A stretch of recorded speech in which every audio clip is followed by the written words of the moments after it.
So let me go ahead and say good morning, YouTube. Today I was going to talk to you a little bit about the differences between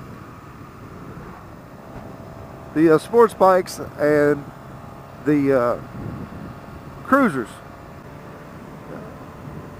The sports bikes and cruisers. And you guys let me know what you think on your on the comments and everything down below. But the biggest difference that I've noticed between the cruiser and the sport bike, of course, is going to be the riding position. You know, on a cruiser you're going to be more laid back, kick back, you know, driving more comfortably and stuff like that. And also, I'll be honest with you, you get so comfortable on a cruiser that sometimes your concentration on the road and everything lags some. So in my opinion, driving a sports bike is a little bit more safe, and the reason I say it's more safe is because you're always in the crouched down, aggressive riding position, you know. Not always. I mean, you know, I can kind of sit back a little bit on my bike, but even sitting back on my bike a little bit, I'm still a little bit more uncomfortable than what I would be on my cruiser. Now, another thing that I've noticed, of course, is going to be the speed. You know, you get one of these 600 Super Sports, and the speed on these versus a cruiser is going to be a whole lot different. Takeoff, throttle, everything else. And I'm not saying that you can't get a cruiser, you know, and soup it up and make it a lot faster than what they normally are, but for the most part you're going to have a laid back ride, comfortable, and that's the reason why people buy them bikes. Now, a cruiser is good for, you know, if you're going to go out on a Sunday drive where you're just wanting to relax and see scenery and take it easy, you know, and drive 45, 50 mile an hour, that kind of thing. Where a sports bike, you can have a constant adrenaline rush the entire time you're on it. You take curbs twice as fast as you can on a cruiser. You can set these things on the back wheel anytime you want to. Of course, they got that awesome acceleration where they're super fast. And not to say that a cruiser doesn't have some acceleration and that you can't get one on the back wheel. Now, I'm talking about most cruisers that you buy just straight off the line, factory, straight from the dealership, that's not been tinkered with, you know, tampered with or whatever. Now, this bike here, of course, hasn't been, you know, tampered with or anything like that. As far as, you know, I don't have the power commander on it, I don't have special sprockets, I don't have a special instrument cluster. I just don't have anything special on my bike as far as the drivetrain and the speed and everything on this bike. And then on my cruiser, on Bertha, she's not decked out either. She's straight off the factory line, and she's going to run what she's going to run the way Yamaha intended her. And of course, this one's going to run the way Suzuki intended it. And this one is super fast. Like I said, you know, Bertha, she's not. Serenity gives me a lot more of a thrill when I'm riding her. Bertha, you know, she's just comfortable, laid back. But the thing is, you know, the cruisers, they have their place too. Like I said, if you just want to get out and on a laid back day and ride around and do a little sightseeing, you know, maybe throw your woman on the back of it where she can be comfortable too, because let's be honest, guys, these sports bikes, they're not comfortable for a second rider. The people on the back, they can sit there and say, oh, they love it and that they're comfortable all day long, but the truth of the matter is, these rear tail fairings, man, that the seats on them are thin as all get out, and they're not going to be comfortable no matter what they say. Of course, on Bertha, I've got a Mustang seat on it, which I'm not saying go out and buy one or anything like that, but it's a real comfortable seat. And then on this one right here, as far as I know, it's all factory.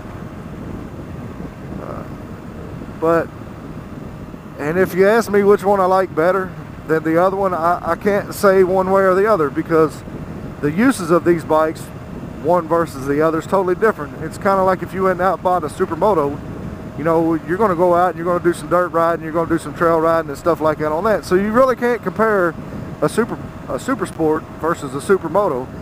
You can enjoy riding both, you know, and there's several guys out there that have both, you know. I'm not going to do any name drops or anything like that on guys on YouTube, but if you look at very many moto vloggers, especially guys on bikes, you're going to find out that there's several of them out there that's got the supermoto and the super sports. In which if I was the kind of guy that wanted to go out and do some trail riding and stuff like that, you know, a supermoto may be the way I'd want to go in the future. But I kind of grew up on dirt bikes and grew up on four-wheelers, three-wheelers, and stuff like that. So honestly, I feel like I've done most of the dirt trail riding that I want to do. I mean, I do have a four-wheeler, but it's strictly for hunting practices and stuff like that. So, but to say, you know, if I had a supermoto and if I was into that type of riding, in which, guys, there's nothing wrong with it. It would be a great day out. But that's just the thing for me, is if I had one, it would be one day, you know, every couple of 6 months. I wouldn't want to go out and do it every day, and I definitely wouldn't want to ride one back and forth to work or commute, you know. And speaking of commuting, I do commute on Serenity quite a bit. You know, I do a lot of commuting on her, but honestly, comfortable wise, commuting, I feel a lot more comfortable on Bertha, because, you know, this bike, Serenity versus Bertha's, I guess you could kind of say she feels like a Cadillac when you're riding. You know, she's smooth and everything else. You hit bumps, you don't feel them or anything like that. And this bike here, it's not that it's a rough riding bike, because honestly, you know, I'm guessing for a sports bike, this is a real smooth bike. And it's not a rough ride. It's, you know, fairly comfortable. It's got a nice seat on it and stuff. But with that being said, there's a big difference between riding this bike and riding Bertha. Bertha I can sit straight up on, you know, with my head kicked back. I can, and this one right here, I'm always in a, you know, a little bit of a crouched over position. And like I said, it's not that I can't sit up some, because I can. But I enjoy the aggressive riding style too. So I tend to try to stick with that, but I'm not saying that's what I want to do every day. You know, when me and my wife go out riding, I like to take Bertha out, because first of all, I'm a lot more comfortable. I'm a lot more planted to the ground on that bike. Even when I had this one lowered, in which my last video that you've seen, you're going to see that I'm talking about raising it back up. So even though I had this one lowered and I was standing flat-footed, I still wasn't as comfortable on this bike as I am Bertha. And the reason is the seating. Even though this bike was lowered down some, the seating on this bike is still a lot higher than my other one. So I still couldn't plant my feet on this bike as well as I could the other one. So with that being said, you know, I plan on doing a couple of vlogs on Bertha, and I may do some more explaining on what we got on her. But for all you guys out there that ride cruisers and want to say, oh, blah, blah, blah, about the sports bikes, listen, guys, if you're not out riding them and not enjoying them, then that's your own fault. Because these bikes are as enjoyable as a cruiser is too. I've had Bertha for about 4 years now, and I've just had this bike here, Serenity, for the past few months, and I've had some trouble out of it, electrical problems and stuff like that, which there should be a vlog out talking about it already.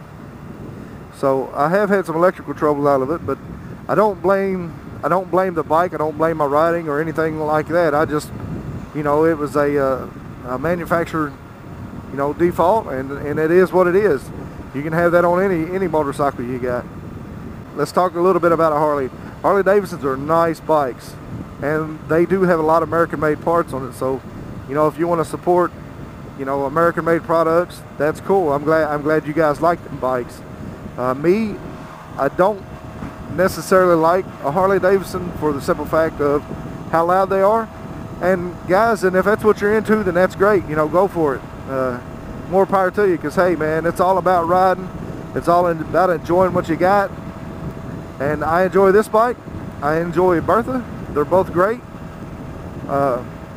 With that being said, if you enjoy your Harleys, jump on them, man. Ride them till there's, you know, till there's no tomorrow. Just so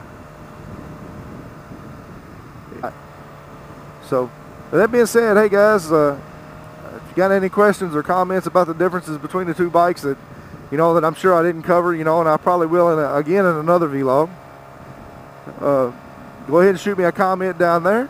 If you haven't subscribed, please do. If you've enjoyed this video, like it. If you haven't enjoyed it and you want to leave a comment and tell me I'm crazy for talking about Harleys, then let me do it. Then go ahead and let me know about it. But I can take all the constructive criticism there is. Also guys, like I said, if you haven't subscribed, please do. And if you don't want to and you like the video, thank you for your time. And that's Dusty Can Be Crazy. Y'all have a great day.